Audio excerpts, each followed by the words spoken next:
Hello, Ernest. Hello, Ernest. Wow, it's been a while since we've used that tagline. Yeah. How have you Sorry. been? Hmm? How have you been? I've been going through a challenging time. For a few not great couple of months. Sorry to hear that. Anything you want comfortable sharing on camera, or maybe we can talk later?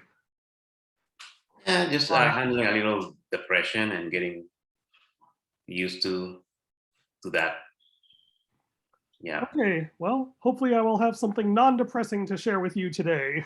All right, good. I don't know of anyone else joining us, so I don't think we need to wait the last 2 minutes. So the exciting news is, as of about 15 minutes ago, we have a public Fleep server. Oh, wow. So this is like the very crude administrative view, but like it works. I can give it a Fleep ID, and then it will scrape all the messages and timestamp the user and format the HTML with the URLs. And I mean, I can make it a little bit prettier, but oh no, it looks good. It's not bad, right? It's definitely readable, and so yeah, this was exciting. Good. So, how was it? How was it to get here? Yes. Oh, looks like we got a little bit more company. Yeah. Tom's joining us. Hey, Yay. Tom. Hey, Tom. Hi. Thanks for coming. Good to see you.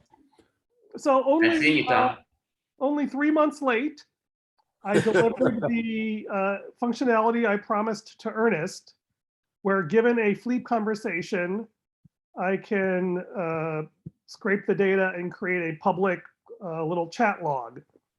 So it's Ernest's own private microblogging service. So are you familiar with Fleep at all, by the way? Did we talk about that before? About sleep? Fleep. F-L-E-E. No, I Avian, never heard of it. Yeah, so Fleep, you've heard of Slack, I assume. Of course. So Fleep is sort of an open source Slack, or a more open version of Slack. So you can create conversations with different people and chat with them. And the Fleep Messenger, I guess is what they call it. So this is their web app, but they also have a mobile app. And we have these conversations here, and people can join, and you can have things. Do you actually use email sometimes to communicate with Fleep, Ernest, or do you just use the web app? No, email is like the authentication, right? Okay, I don't know. I remember seeing some things look like emails, but maybe that's just the way that they document it. Anyway. Or there was another service we tried to use, and I think that one was based on email. Oh, something like that. Yeah, anyway, that's email. Right, this is Fleep, and it's got an app, and Ernest and I have been using that for a long time to communicate. And we're saying it'd be nice if we could just use this as our blogging platform or microblogging. And so now is the case. I mean, there's a lot more work to do to productize it, but as a raw dump, it works. And, over time, if we actually use it more, I can add design, hyperlinks, and so forth. One question I want to run by you, Ernest, is I have like these 1, 2, 3, 4, 5, 6, 7, 8, 9, 10, 11 chat threads. I think the two of us have been on. I'm fine on just adding all of them. It's not a big deal. I just want to make sure that you've thought about whether there's anything you've said there or referenced anyone. I don't think so. There are some that I don't use anymore. Sacred spaces. Those are mine. These are mine from before. So you have a dump of everything. Okay. Well, this is the Fleep app. Looks much better than my website. Oh, I'm looking at your view of it, which has other conversations. Okay. This is my Fleep app, and so yeah, like all these here look like the ones that you and I have created. Yeah. Over time. I think I edited Anish, but I don't think he's ever said anything. So I think it's safe to just go and put them all up there, so we have it as part of the public archive. And if anyone joins, we just make sure that they know that the stuff's going to be public. But yeah, I think it's there. And so the idea is that for people who are used to using Slack, I still have my SMS gateway, which in theory can talk to this, but I won't worry about it until someone actually cares. But anyway, so that was exciting. And then that brings me, I guess, to the next point was that where I had promised Tom that I wanted to create a document repository for like charters and statements with versioning and history. So like the Fleep manifesto, or the Fleep manifesto, the Datocracy manifesto, or whatever versions of it we could have there. And the big thing was adding hyperlinks. So I will show you this one little thing that you might find amusing, is that the system is really set up as kind of like a version of RDF, in that everything's sort of an object with a relation, relation to other objects. And so it's very similar in philosophy to what I think your friend was doing for a Datocracy website built around the semantic web and RDF.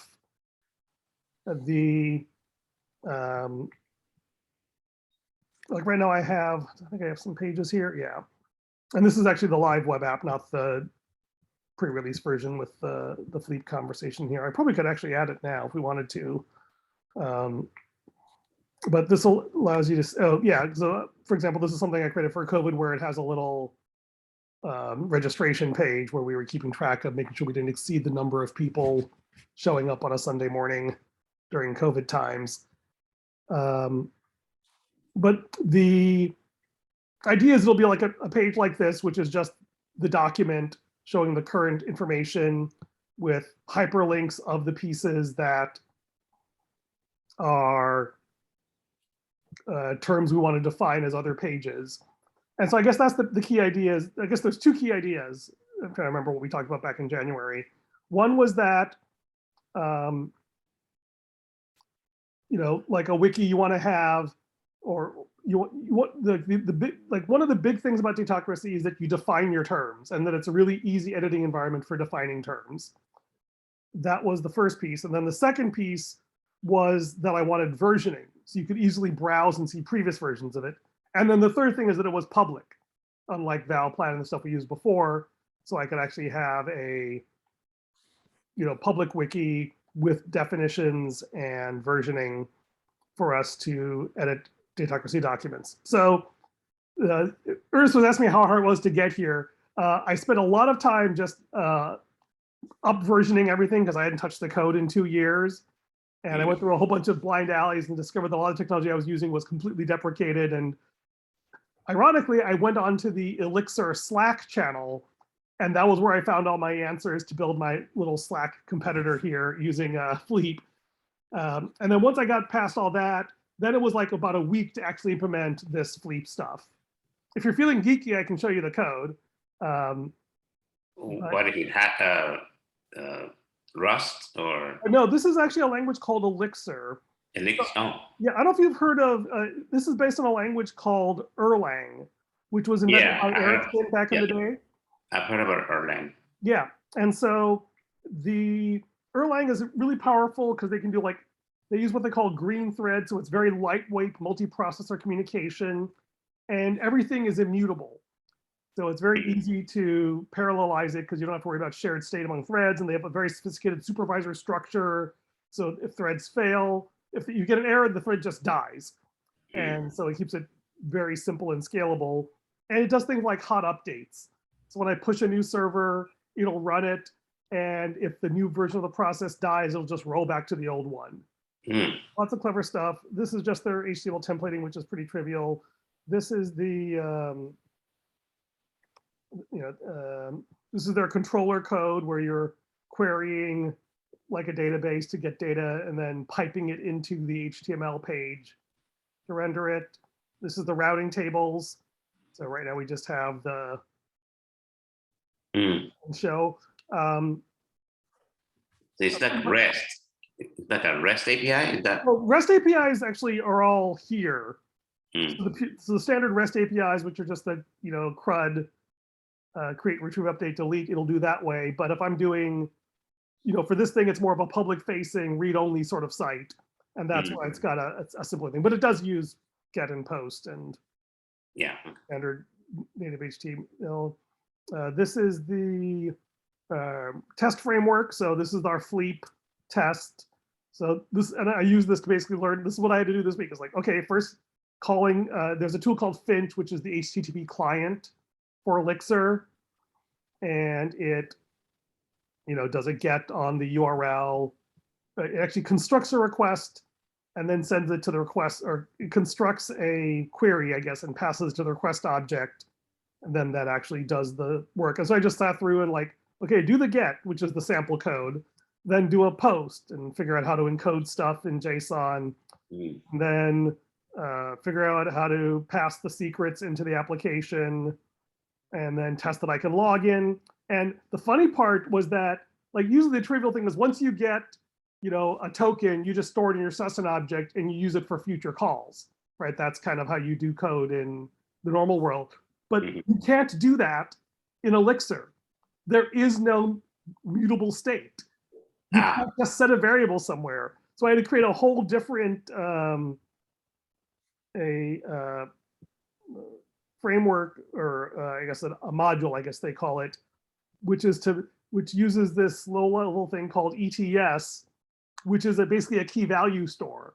And it's like, it's almost like a little miniature database. Because like you can't store state in Elixir code, you have to call into this database, and I put some wrappers around it to make it easy.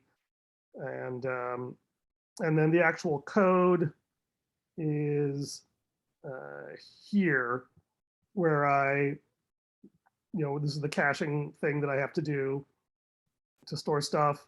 I, grab the parameters, I log in, I cache the result, and then use that to generate parameters. And this is really bad, low performance code. I just, every time I make an API call, I log back in again, I download all the data. It's really brain dead, but this is a prototype. This is not production software. Just do it fast, get it over with.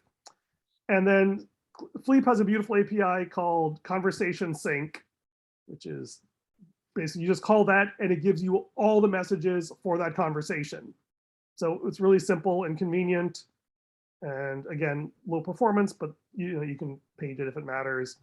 And then I pipe that through an Elixir pipeline. This is how Elixir likes to think, like a functional language. You're not operating on data, you're mutating the data and passing it to the next stage. And so we call the API, we get the stream parameter from the JSON, make sure it has a message ID, has a message, non-empty message. And then this is a new word. You've heard of the create, retrieve, update, delete, the standard terms in a database, CRUD. So there's a thing called upsert, which is either update or insert. It's like, I want to modify a record if it exists, or create it if it doesn't. And that's called an upsert. But there's another thing, which is find or create. Like, I want to have this record and find it if it exists, if not, create it. And I had all this code that said find or create, find or create. So I actually Googled around, and someone proposed the name obtain for find or create, which I thought was brilliant. So that's my new favorite word in database language, is message obtain. It's like, once I get the data structures here, I obtain a node, and that node is linked to the conversation. And that's the sort of RDF-like relationship. This is in this message is in this conversation. And when I create, and that's basically how I got this web page, was by, once I have the conversation, that I can find all the nodes that are in that messages that are in that conversation, and it renders here. So anyway, the code itself isn't that sophisticated. It was mostly just the learning curve of remembering how to write an Elixir and how to think in terms of immutable things. But I was actually pleasantly surprised, once you, like, this is not the way you normally write HTTP requests, right? The whole Elixir functional programming world is kind of backward of the way you normally think of things. But once you start thinking that way, it's actually kind of cool. So, and so it took me about a week, and you know, I have to catch up on all the things I let slide this week because I was going to get this ready for this demo. And then I'm traveling part of this month, so I don't know if I'm going to get much done by our June meeting, but I'll see if I can at least get a, you know, simple render a web page thing going for our little manifesto server, and then I'll worry about you know, versioning and everything. Like, it's like a lot of the work is just setting up the environment and understanding what needs to be done. Actually, you know, when you're, if I was a real programmer and I did this stuff all the time, I could have knocked it out in like, you know, a day. But since I'm learning, challenge. All right. Are we going into a dream sequence or a flashback there? Oh, that was your phone. I don't know. It could be some of my stuff. It's some of my stuff. Sorry. All right. Anyway, that was the demo for today, and that was exciting. And I'll try. Oh yeah, that's the thing is I'll actually go and test this a little bit in production, make sure it's robust, maybe clean up a few things, and then I will set up a. I'll get our historical Fleep conversations up there and then post the link on the chat for anyone to browse. And then I guess maybe the homework assignment is that Ernest and I actually have to have a useful conversation because we haven't had one in months. Yeah. No, well, it looks great. Well, yeah, it looks great. I'm glad that you did it, and you know, you're having a lot of progress in it. Yeah, thank That's you. great. Anything else in the world of data that you wanted to talk about, Ernest? Or In the world of the no, just the state of the world. State of the world. You know, this is what I'm been contemplating. You know, wars, strife with our internal, you know, as a country, you know, as a world. You know, the things that separate us and the reasons that we go to war, communication.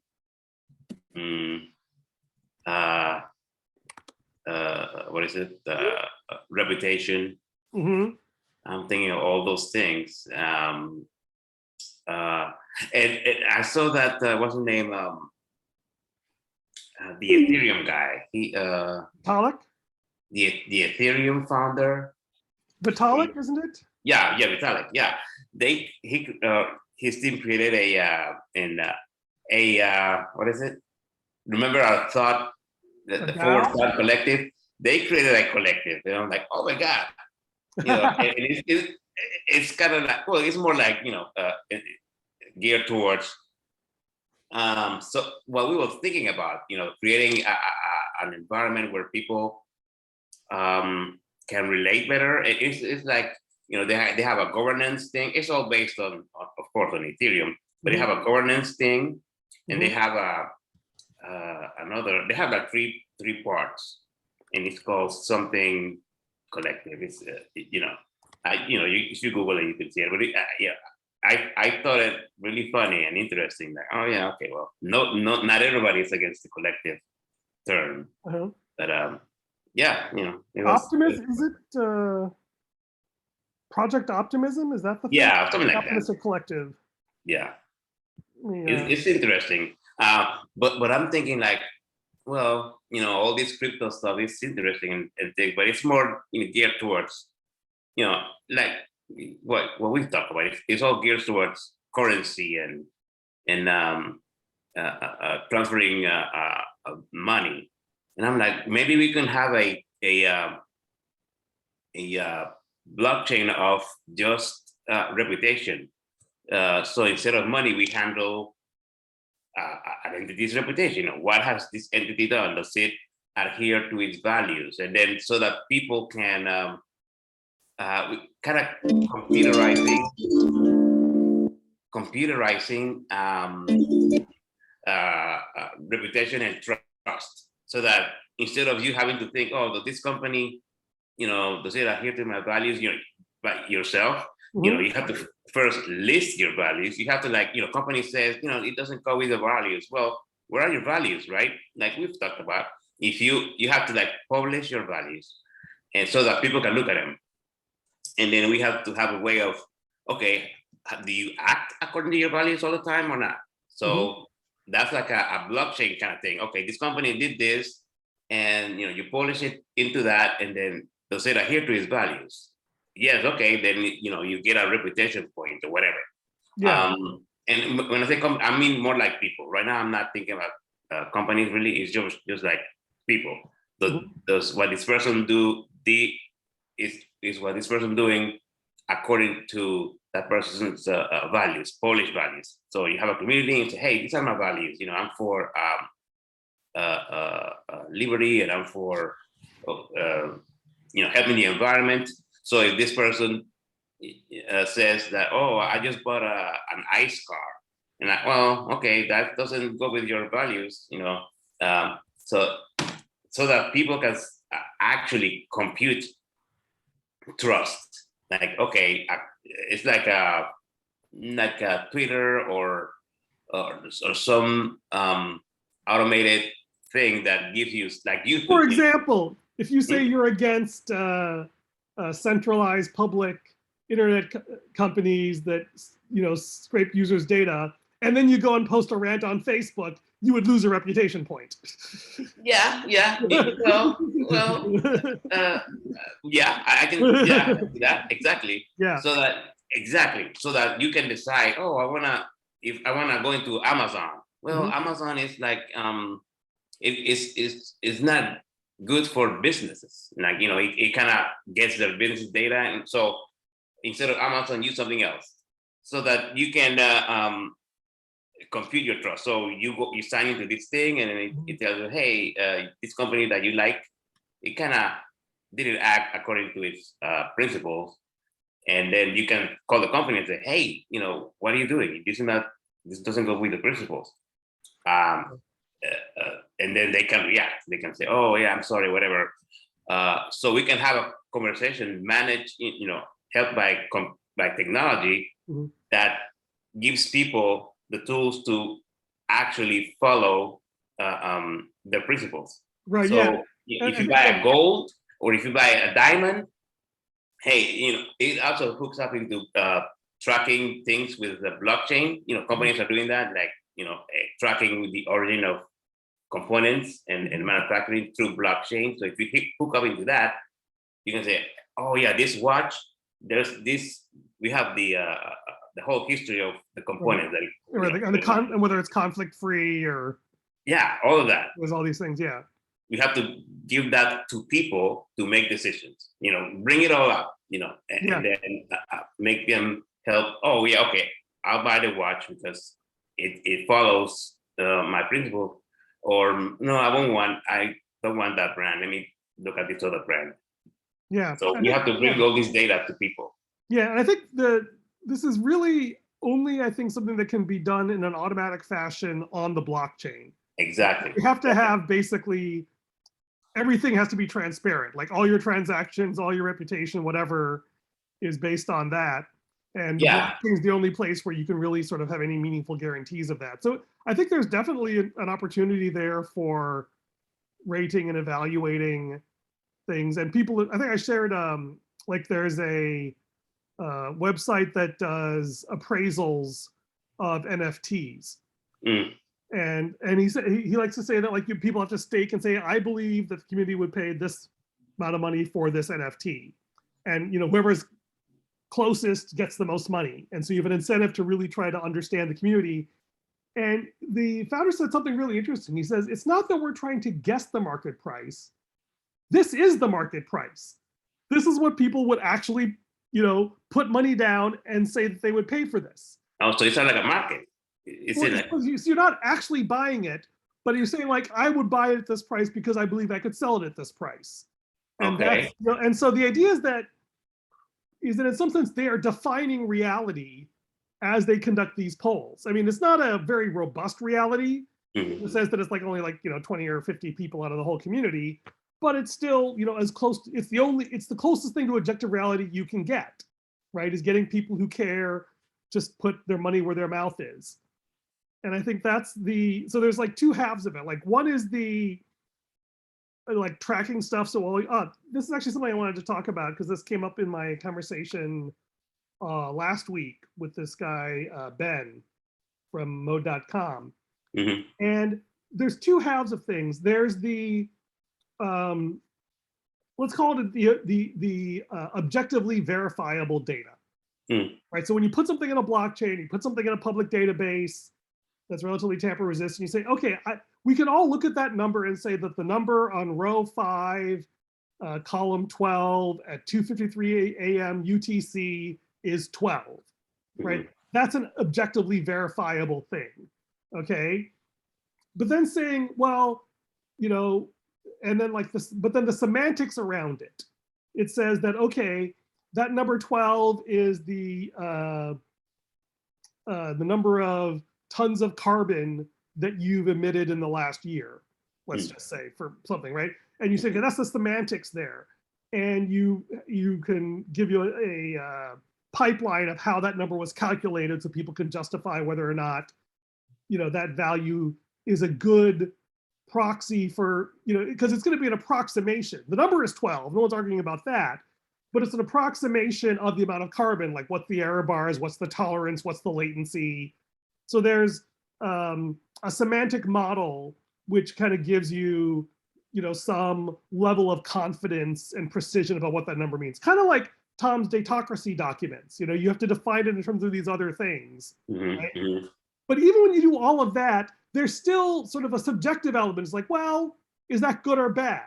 Well, you know, am I comparing it to my past, to other people with my income, to, you know, other people in my country, other people on my planet? Like, it's like that is a subjective analysis that needs to happen. And that's why you need something like voting, something like human beings to say, well, I believe this, and this is how much I'm willing to stake on my belief. And that creates not an objective statement, but sort of a liquid market statement, a socialized statement, something more than just personal opinion. It's yes, but it's still yours. Like yours is going to be different than mine. Right. Well, that's the thing is that, you know, and then, but I could say like, you know, at scale, what you want is to have like a community I trust. Like else, you know, the dream is to get to the point where we have like a Datocracy club. And it's like, okay, even if Ernest and I aren't here, the club meets, they make a decision, and we basically trust it because we know the process and the procedures. And you also, it's self-transparent on the blockchain. So if you look at it and say, wait a second, I disagree, you know, that's the thing about the blockchain. I have all the data, I can create my own variant, I can create my own dissenting opinion, you know, based on all the same objective data. And there's three things here I think that are interesting. One is the raw data, like you know, the raw data, whatever the inputs are, you know, coming in from somewhere. I think in the blockchain they call these oracles. Like the company that like writes the S&P 500 onto the blockchain, right? But once they're there, you just assume that that's the case. The second is the what we call this analysis pipelines, right? There's the things that turns the raw data into actually, this may be the same thing. Into what's called a semantic model, and this is the idea I was playing with. Is that we do this a lot of work, and this guy Ben and I were talking about this. Like, what is a customer in a company? Like, that's a huge, complicated problem because you have a customer record in Salesforce, you have a customer account at the bank, you have customer data being collected on AWS. Like, which is the customer? What do you mean by that? And there, you know, all these different kind of things. And the reality is that there's, I guess maybe really, it's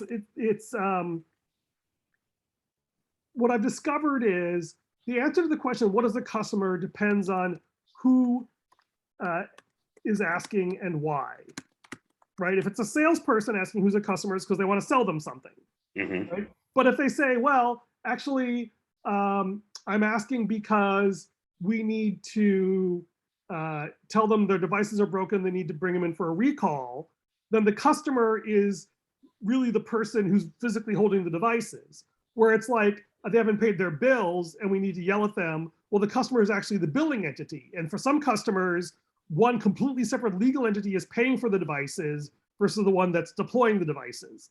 So even the same person, depending on what the why, need a different definition. And this was, I mean, it's kind of an obvious statement, but it really brought home to me, like, there is no one universal semantic model for everything that defines every term uniquely. All you can have is local definitions that are self-aware how they relate to each other. Right, and it's really a semantic graph, I guess might be a better term. Right, in that that each term here has a web of relationships to other similar terms. So customer for salesperson is a refinement or has a relationship to sort of the generalized customer definition in the organization. And then, you know, salesperson customer for recalls is different than salesperson customer for upsells, right? And that, you know, words only exist as relationships in a sense. And, you know, it depends, this is the idea is that you have sort of objective information, and then a semantic model turns that into a subjective emotion, or you know, it's like, this is what I care about. And then there's I don't know what the other side of a semantic model is, but it's the thing that turns it into effective action. Right, like so in a blockchain, you think about this, right, is that you have, like, okay, we're gonna look at, like, say we have a foundation that's investing in blockchain projects, right? So people will, like, we'll say, okay, we're going to adopt a new voting mechanism for the next version of our, you know, the next version of our project. And you could actually say, well, a voting algorithm. And let's say we could actually go back and look at all the votes and run different analyses using voting method A versus voting method B, and see the results they would have taken, what failure modes they would have hit. And that's, you know, taking a data set of past voting information, using an analysis, a semantic model, and different criteria. In fact, you know, someday if we build a, you know, actual tool for ranking crypto projects based on how representative or inclusive their voting is, we might actually want to build this, right? We have a raw set of all the voting data on their blockchain and how people voted and what happened, and we could actually run an analysis. And I would say, like, in terms of like the Nakamura coefficient of how many people have the ability to subvert the vote, you know, we can say this is good or bad. And we have some objective statements. But then there's this thing, and I've been playing with the word decision. I don't know if it's the right one, where it's like, okay, now we've translated this thing to things we care about, but then we have to actually do something, which is the first step is sort of the analog to digital problem. We want to look at the world and digitize it. And the other hand is more the digital to analog. It's like, now that we've made a decision, we need to actually change something in the real world. And it's, there's okay, I'm rambling, Tom's raising his hand, I'll shut up. Oh, no, that was me, actually. That was my phone. No, Tom raised his hand. Yeah, I raised my hand. You were talking about customers from different points of view. Now, I read that in my language as stakeholders, not customers. So I sent you both my Stakeholder Engineering book as a reminder of the stakeholder concept. Sorry, but yeah, so my understanding is that a stakeholder, you said that like different people in the company, like in my world, have a different perspective on what a customer is. And that's what you mean by a stakeholder. Is that right? No, you mean something different. No. Okay, so now I define this thoroughly in the book, so we can be very brief here. And if you want to go now, stakeholder, they literally hold a stake. That actually means they have requirements or needs that you have to consider. That's all it means. Right. So in this case, I wasn't using the word customer like a stakeholder. I was using it just as a data record, as a passive thing to be studied. Okay. So I have a feeling like this word customer is distractingly narrow. Yes, I apologize. that This was just a distract- random example. I apologize for using it. I Okay. should have used like device or bill or something. But my point is that in my world, people always say we want to talk to the customer, and then I have to spend like a week getting them to define what they mean by customer because it varies so much. That's why I was ranting about that. It's like in a company, you have, let's say Apple, you have human resources. So as an employee, human resources see you as a customer, right? But also the company itself is a customer of human resources. So, but then if you go outside the company, then a customer of the company it's a different thing. Right. So the word customer, yeah. So there's even like people overload the word customer to mean different things. Anyway, did you still have your hand up, Tom? That's what I'm afraid of. Yeah. Okay, but I wasn't like recommending this. I was just pointing out that all right. It was and that I think the point we're making is maybe closer to what you're talking with stakeholders, is that actually maybe this is an area of disagreement. I don't know. Is that like there is no like one model of objective reality that everyone will agree to all the time. It depends on where you are and what you're doing, which model of reality actually matters. Right? If you're operating at the speed of light, then if you're a neutrino, then everything is just tissue paper, right? If you're an ant, everything is enormous, right? It's like there's no one right model. It really depends on sort of where and that's one thing about quantum mechanics, right? Depending on the question you ask, reality looks different. You can't just assume the reality is what it is. And that sort of semantic indeterminacy or subjectivity is an interesting, hard problem that not many systems seem to tackle. No, it's complicated, they will say. And it is so multifaceted, it's multidimensional, right? To me, Facebook is different than what Mark Zuckerberg would think about Facebook, right? Because Facebook is just a little thing that I do try to avoid doing. I do more Twitter, but to me, Elon Musk's view of Twitter is different than mine, right? So it depends on who you are and what you do, what you're doing, what you own, what you have control over. All those things are different. That we could approach the computerizing, right? That would be great if we could do all that into systems that people can interact with and easily parse. So you can ask, complex queries in a natural language, and then you get answers because the system knows it all. Now, right. The challenge with natural language is that natural language is inherently ambiguous. Oh yeah, but so the system itself has to understand that. That's another dimension. And I think the point is that like what you can do is, I think what I would argue is that you need to be able to refine things. Like you could ask a vague question, and you'll get a vague answer. And if you're fine with that, that's fine. But you ultimately, this is actually the argument we had about semantic models. If you don't define your terms in some sort of against some like objective information, right, against your actual underlying data model, then there's always room for ambiguity. And that's where it gets, I mean, this is so hard in like politics, like life. What does it mean to be alive? Well, there's many different definitions of alive. Yeah. Right? There's a way a cell is alive. There's a way that is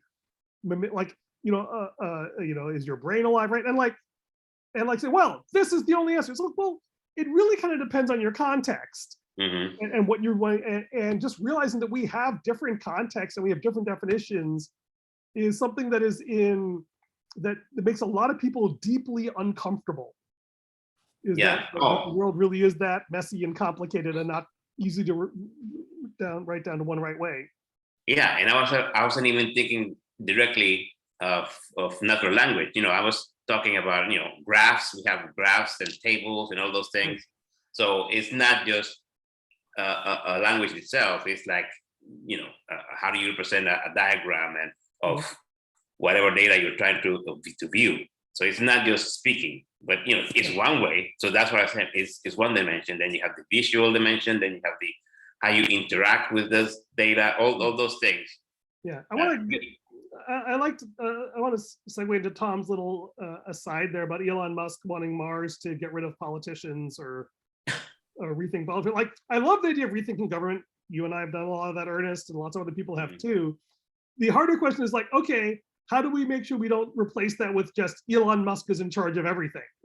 Exactly. So or people who think and act like Elon Musk game the system so it's in their interest. Like, what's the alternative? And of course, Datocracy in some versions seems like a vastly superior thing.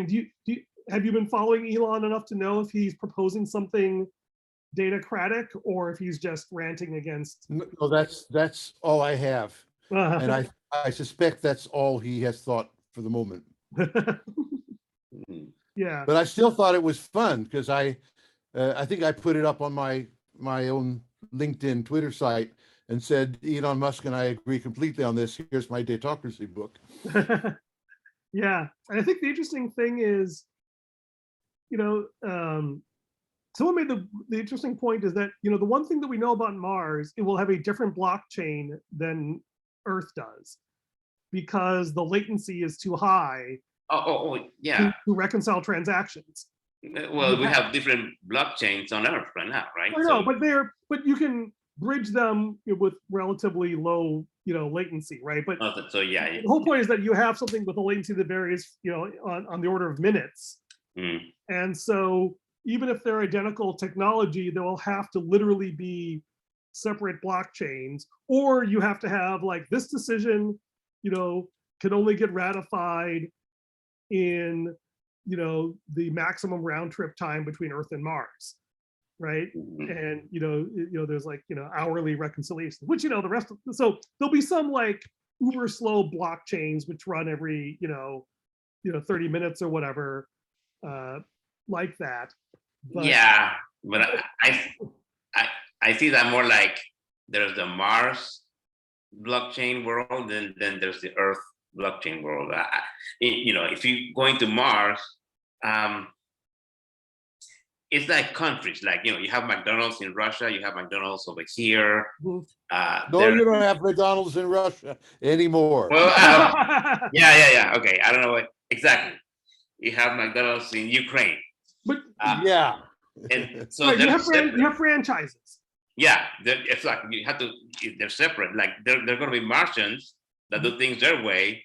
They're not going to be like, oh, how do you think on Earth? They went to Mars because they wanted to get out of here. And the ones that are born there, well, they're Martians. What do you have to do with Earth? It's like when you talk about these vast distances, you're talking about a different world now. Yeah, and it's just interesting as a technical perspective that it is literally impossible. Like you can fake other things like governance and law and whatever with the distance, but that it is like mathematically impossible to run a block or at least a low latency blockchain between countries. All right, Tom's got another right there. Yeah, just say I'm actually getting rid of my flat in London, and my daughter is taking possession of things there. So that's why I'm doing a little stuff in the background. She's been there all evening. Oh, yeah. Right. The Munch paintings. I'll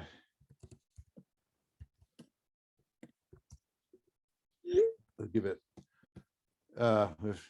She's discovered too. By the way, I put in the chat text the summary of a patent application done by my partner at Graphmetrics, Frederick Gibson. Well, my son Kai is partner there. I'm an investor. Kai's an investor, and there's this new, very, very sexy software just about ready to get out. I thought I'd give you the headlines because I think it's interesting. What Gibson has been, and again, you can go to graphmetrics.com to get any kind of presentation or background on this stuff. Mm-hmm. But he came up with the following line that intrigued me. He said, Plato didn't get it right about how people think or something like that. And he misled a very large number of people through, very large time. And he said, I've been thinking so deeply for decades, I figured something out that Plato didn't figure out, which is on the notion of how people think and reason, how they parse data. And what he's done, he's built this into the graph metrics system. It's working right now. They're having they're trying to do some reliability improvement before they actually make it commercially available, but that's shortly. So what he's done, he said, I've cracked the problem of how to get a computer program to think like a human being when it approaches data. And nobody else has apparently cracked that. He's not only cracked it, but he's got patents on it, as you're looking at the application, the renewed application. And number two, he's got working systems to do it. So, this will, so as far as I can see, this will change. This is like, what he says is artificial intelligence is just statistics. What we've got is a kind of intelligence at a higher level that departs from the idea of how does a human perceive things. So is this automated inference? Pardon? Is it like automated inference? I think you could say yes. That is the human, grabs images or text or whatever, and then it reasons from, I guess, what Musk would call first principles. Okay, what it doesn't do is do what most of AI does, which is, machine learning related to patterns. Yeah, and things like that. So this sounds more like old school AI, where they were really trying to do inference, things like that. It's funny, the phrasing data modeling of matter through space-time landed, when I tried to Google that, I ended up in the Wolfram Physics project, where he's trying to reinvent space-time as a computational graph. I don't know if it's at all related to that. Right. You might be right that this may be the old ideals coming out there, but the difference is, one, the software is working and demonstrable, the patents are applied for and more or less granted, and the industrial products are going to come streaming out in in a matter of, well, let's just say months. All right, well, good luck to him. Yeah, I couldn't find anything on their website that I could match to those key terms. Yeah, I see a lot of keywords. I really don't. Is there actually anything on their website that explains this? Or again, if you go to Graph, I couldn't find anything. Oh, okay, but you did get to graph metrics. Yeah, I found their website. But, okay. All talks about the other thing is, okay. Pictures. So my son Kai Thomas, on his LinkedIn site, publishes a lot of videos explaining and demonstrating. So go to Kai Gilb. Right. If you don't have it, I'll give it to you. But he's the one who publishes explanations of what's going on. Oh, okay. But so your son is part of this? So this is like 10 or 20 years beyond concept site, and a lot of hard work has gone into it, and it is, within weeks or months of public accessibility.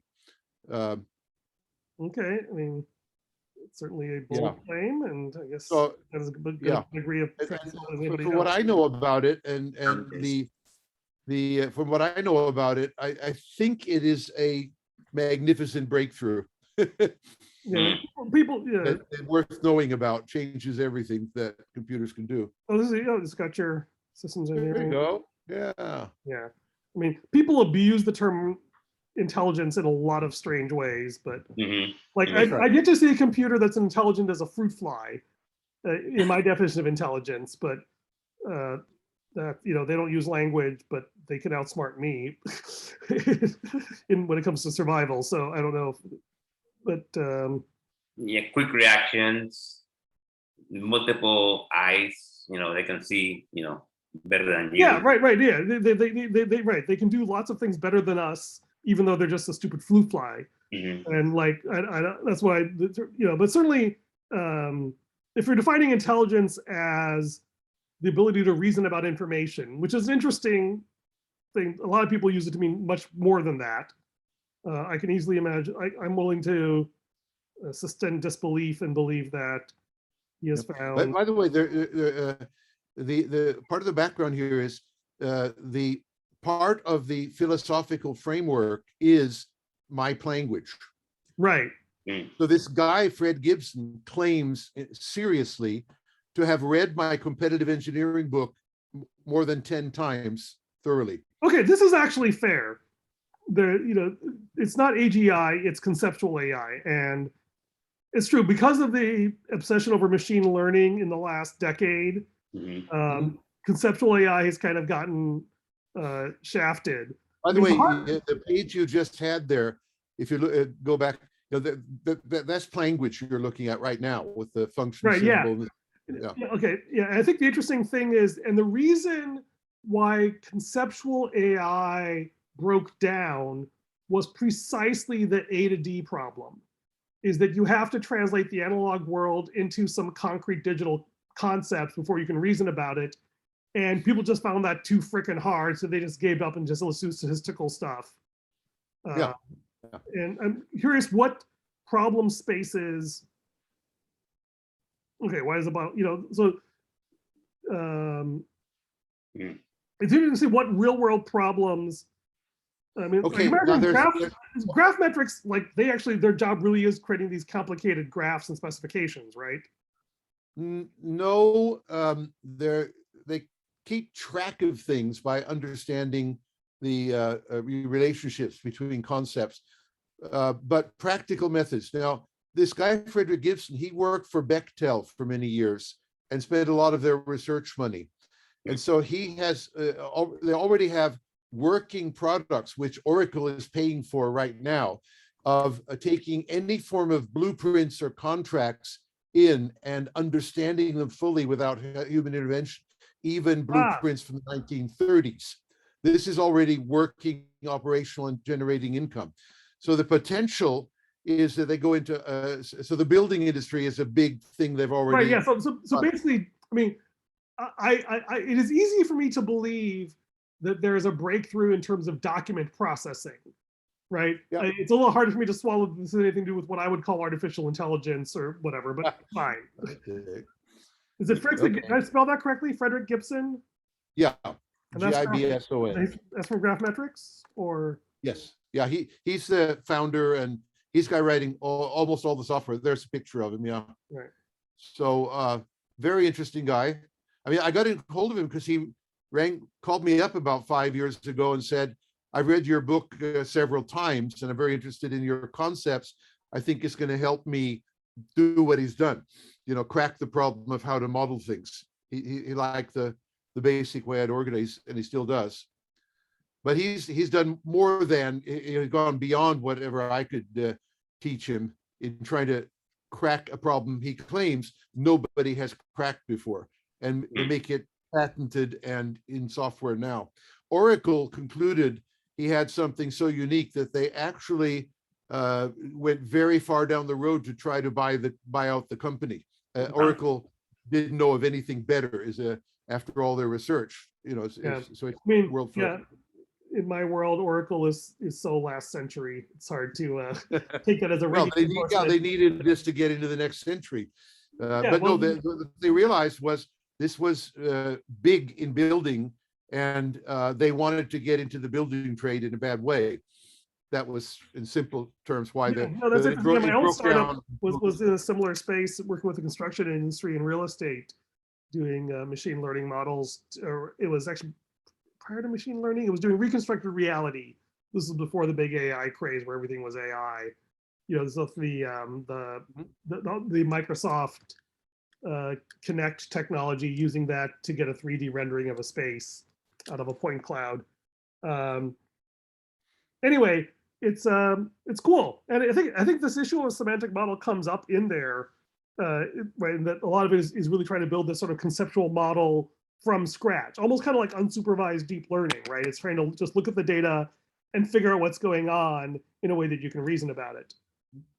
So I have a suspicion that this tool could be part of what would help Datocracy work better as a basic underlying system. Yeah, that's interesting. Yeah, one of the things I always wonder about is how many insights are embedded in a particular technology. Like if you're using these file formats and this computation engine, this is a really great algorithm, and which things are sort of transcendent. Like, okay, if I change the format? Do I have to reinvent everything from scratch, or is there a deep insight here, or an algorithm, or a technique? One thing I know without directly, but almost directly answering your question, this is incredibly good at keeping track of the meaning of data in any and different formats simultaneously. It solves the problem of the data lake failure. Interesting. That's, yeah. So there'll be more forthcoming. But I actually, a friend of mine in the US Navy has decided that this can save billions for the Navy. So we're working on that right now. I'm building models for the Navy. And, you know, of course, the thing of at least my experience with enterprise sales is one thing to be able to do a job like, you know, 10 times faster. It's a very different thing to actually get the companies to actually adopt it because they are so stuck in, you know, antiquated ways of doing things and control structure. And the Navy has a well-known problem, you know. Yeah. And so the really interesting question is this system smart enough that it can analyze the procurement process and the bureaucracy and tell you how to navigate it more efficiently so you can sell to them? That would be an achievement. Okay. It has applications exactly there in the procurement process and the change process and everything there. It just helps you. It's already being used for that in the building industry. So, you know, moving from a building to a ship is not a big thing. It's just a whole lot of parts that hang together and have meaning. Like I said, I think I'm willing to believe the technology is great. I'm curious whether the impedance mismatch between the organizational structure as it is now. But there are powerful figures in Department of Defense who know that radical change is needed. Yeah. And they're working on it, whether, you know, they could totally fail, but they're working on it. Yeah. My favorite guy here is Steve Blank. If you want an interesting site, steveblank.com. I mean, he's the founder of the Lean Startup, and he was working but he's doing a tremendous amount of work with Stanford and the Department of Defense. You can easily catch up on it by going to steveblank.com, and you can look at his archives. But right now, he's very involved with Department of Defense and radical change. Yeah. So, and we're talking with top brass at Department of Defense. Okay. So, yeah. So in other words, there is a lot of pressure, and sooner or later, something's got to happen. Yeah. Well, if there's one thing I've learned in the last couple of years is that something always happens. It's not always the thing you were expecting. Right. Obsoletes half the stuff that you thought was going to happen. But my father-in-law was saying, you know, I'm almost hoping that the war with Ukraine doesn't end, because as soon as it does, I know something even more bizarre is going to happen to our planet. Perhaps a little overly cynical on his part, but you know, like every year we think, oh, this last year was crazy, but this year will be nice and normal. Nope. Okay. Anybody want to put in their 5 cents about the next month or 3 months of the war in Ukraine? How that's going to go? I have no clue what's going on. I have no idea.